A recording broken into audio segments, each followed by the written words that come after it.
পৃথিবীখ্যাত লোবর museum যেন শিল্প ও সভ্যতার অনন্য এক ভাণ্ডার।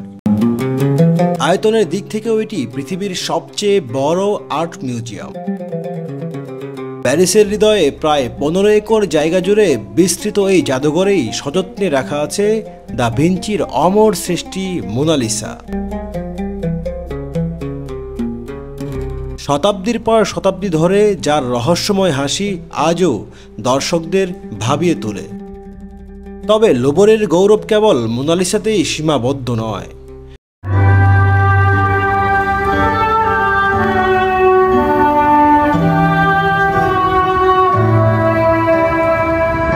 প্রাচীন সভ্যতা থেকে শুরু করে 19 শতক পর্যন্ত পশ্চিমা শিল্পকলার অসংখ্য নিদর্শন ছড়িয়ে আছে এর প্রতিটি গ্যালারিতে।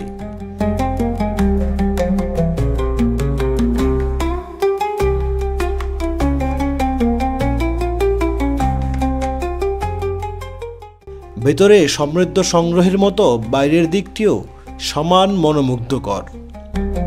দৃষ্টিনন্দন দেয়াল, উঁচু ছাদ আর ধ্রুপদী কারুকাজে সজ্জিত করিডোরগুলো যেন জীবন্ত ইতিহাস হয়ে দাঁড়িয়ে আছে প্যারিসের বুকে।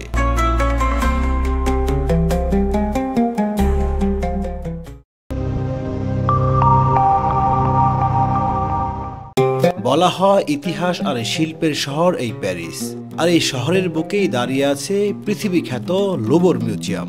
যেন শিল্প ও সভ্যতার এক অমর মহাকাব্য এটি।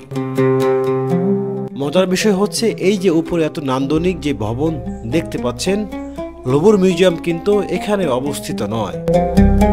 মিউজিয়ামটি হচ্ছে মূলত ভবনটির নিচে, অর্থাৎ এই ভবনগুলোর আন্ডারগ্রাউন্ডেই লোবর মিউজিয়াম অবস্থিত। লোবর শুধু জাদুঘরই নয়, এটিতে রয়েছে আর্ট গ্যালারিও। মধ্যযুগ থেকে শুরু করে 1848 অর্থাৎ 19 শতক পর্যন্ত পশ্চিমা শিল্পের এক বিশাল সমাহার রয়েছে এই লোবরে। পাশাপাশি রয়েছে প্রাচীন সভ্যতার হাজারো নিদর্শন।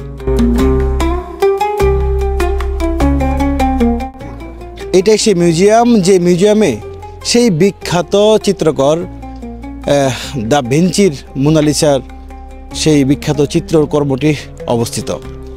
আমরা একটু পর যাব সেই চিত্রকর্ম দেখার জন্য।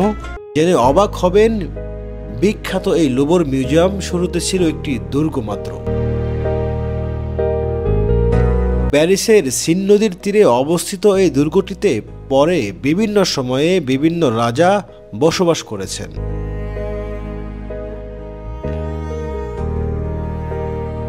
ইতিহাসের পাতা উল্টালে জানা যায় লোবর মিউজিয়াম যেন বহু শতাব্দীর বিবর্তনেরই গল্প।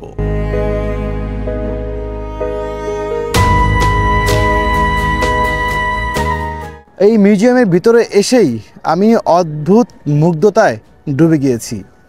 মনে হচ্ছে আমি যেন প্রাচীন কোনো ইতিহাসের মধ্য দিয়ে প্রবেশ করে বর্তমানে চলে আসলাম।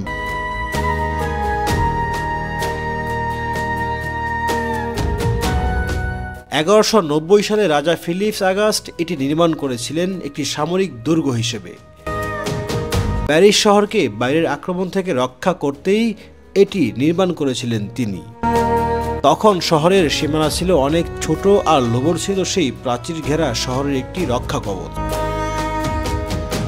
1546 সালে রাজা ফ্রাঁসোয়া প্রথম এই দুর্গকে রূপান্তর করেন রাজপ্রাসাদে। তিনি প্রথম শুরু করেন শিল্প সংগ্রহ। ঠিক সেখান থেকেই জন্ম নেয় লোবরের ভবিষ্যৎ পরিচয়।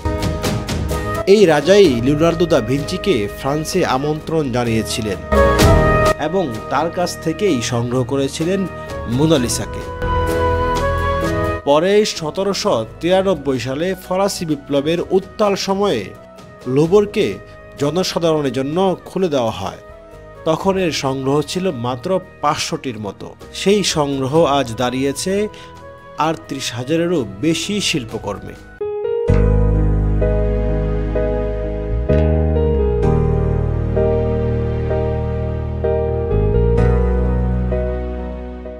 সেই শিল্পকর্ম দেখতে প্রতিদিন হাজার হাজার মানুষ হাজির হয় এই লোবর মিউজিয়ামে।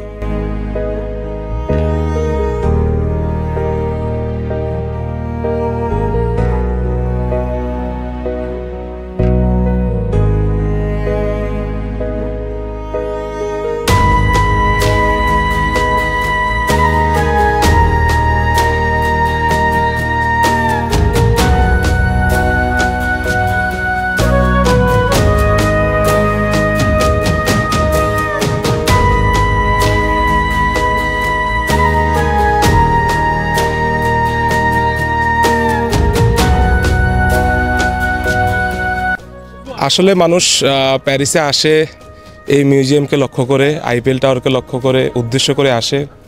এই মিউজিয়ামে মোনালিসার ছবি আছে, সেই ছবিটা দেখার জন্যই আসে মূলত। এবং এই মিউজিয়ামের সাথে প্যারিসের অনেক ইতিহাস ঐতিহ্য মিশে আছে। সব কিছু মিলাই এই মিউজিয়ামটা অনেক সুন্দর, সবাই দেখতে আসে। আপনি কতবার আসছেন এখানে? আমি এই পর্যন্ত প্রায় মিনিমাম 5বার না 6বার আসছি। সৌভাইকে বলা হচ্ছে এখানকার উইকিপিডিয়া, মানে সৌভাই নাকি এখানকার তাবৎ উনি এখানকার হিস্ট্রিক্যাল বিষয়ে পড়াশোনা করছেন, উনি আরও ভালো বলতে পারবেন, সুন্দর করে বলতে পারবেন। ভাই বলেন তো, এই যে মিউজিয়াম সম্পর্কে আপনার এক্সপিরিয়েন্সটা কেমন, ইতিহাসটা কি আসলে? আসলে লুভর মিউজিয়াম এটি প্যারিসের একটা ঐতিহ্যবাহী স্থান এবং বিভিন্ন আপনার আর্ট, গুণী মানুষের চিত্রকর্ম সব কিছু মিলে লুভর মিউজিয়ামটা একটা অনেক ঐতিহ্যবাহী, একটা ঐতিহ্য বহন করে প্যারিসের। যে সবাই জানে যে এখানে মোনালিসার ছবি আছে, মোনালিসার ছবিটা সবাই জানে, এই ছাড়া আর কি আছে? মোনালিসার ছবি ছাড়াও বিশ্বের যতগুলো চিত্রকর্ম এবং আর্টগুলো আছে যেগুলো আপনার মিনিংফুল, অনেক হাই ভ্যালিউর, ওইগুলো সব কিছুই এই লুভর মিউজিয়ামে আছে। আমরা যেখানে যে জায়গাটা দাঁড়ায় আছে এটার নিচেই সব কিছু। হ্যাঁ হ্যাঁ, মাটির নিচে। এই বিল্ডিং এর ভিতরে কি এগুলো? এই বিল্ডিং এর ভিতরে আছে আপনার ওই ভিতরে হোটেল, রেস্টুরেন্ট, অনেক কিছু আছে উপর সাইডে। এইগুলো হোটেল, কিন্তু এই সামনের সাইডগুলো, হ্যাঁ এগুলো হোটেল। এগুলা মিউজিয়াম না? না, এইটা হোটেল, মিউজিয়ামের এইটা হোটেল। এই ফ্লোরগুলো হোটেল, ভিতরে হচ্ছে আন্ডারগ্রাউন্ডে হচ্ছে মিউজিয়ামটা। হ্যাঁ, বর্তমানে পৃথিবীর সবচেয়ে বড় আর্ট মিউজিয়াম হচ্ছে এই লুভর। প্রায় 15 একর জায়গা জুড়ে বিস্তৃত এই মিউজিয়ামটি। ভেতরে ঢুকলেই মনে হয় যেন সময়ের ঘূর্ণিতে চলে গেছি হাজার বছরের অতীতে।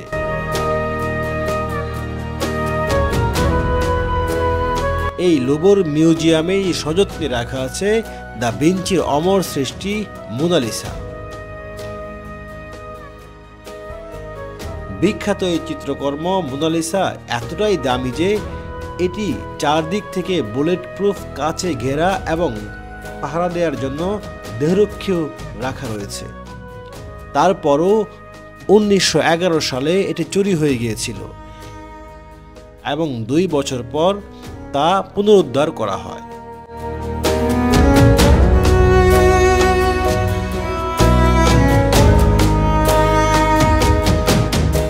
কিন্তু লুভরের গল্প শুধু মোনালিসাকে ঘিরেই নয়। প্রাচীন মিশরের মমি থেকে শুরু করে গ্রিক দেবতাদের মূর্তি, রোমান সাম্রাজ্যের ভাস্কর্য থেকে 19 শতকের পশ্চিমা চিত্রকলার অনন্য নিদর্শন সবই রয়েছে এই গ্যালারি জুড়ে। প্রতিটি শিল্পকর্ম যেন নিজেই তার কালের সাক্ষী হয়ে রয়েছে।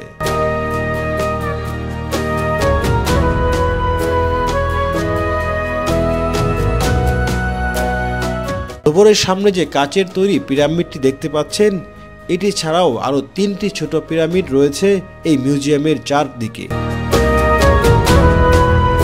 তবে এটিই হচ্ছে সবচেয়ে বড় পিরামিড। এই কাচের পিরামিডের সামনে দিয়েই প্রবেশ করতে হয় লুভরের মূল মিউজিয়ামে। সরু এই পথ দিয়ে যখন লুভরের ভেতরে প্রবেশ করবেন তখন মনে হবে যেন শত শত বছর আগের অতীতে প্রবেশ করছেন আপনি।